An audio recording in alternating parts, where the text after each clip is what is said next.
Have you thought about what you're going to do when you finally hit that goal in your business?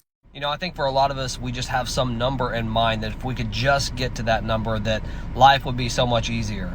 And the reality is financially, it may be easier for you, right? But one thing I've learned as an entrepreneur since 2007 is that even when you get to that point, there's going to be new challenges that come into your life. There's going to be new challenges that come into your business, and you got to find ways to break through.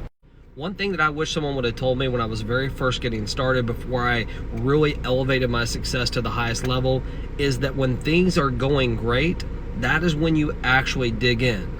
Now, what I mean by that is when you start making money, life ultimately changes, right? I mean, you want to go out to eat more, you want to go on vacation more, you want to do some of those things that you weren't able to do when you didn't have the money. And I'm not suggesting that you don't do those, but what I am going to tell you is this.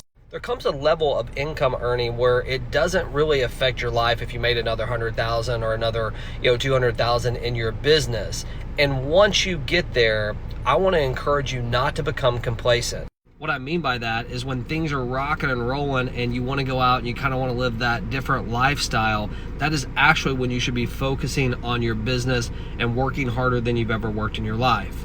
Now, I know a lot of people are going to be like, what? I mean, the reason why we're doing this work is to be able to have the freedom. And I get it. I'm not saying don't do anything. But what I am going to tell you is this. In entrepreneurship and in business, things can change on a dime, just like that.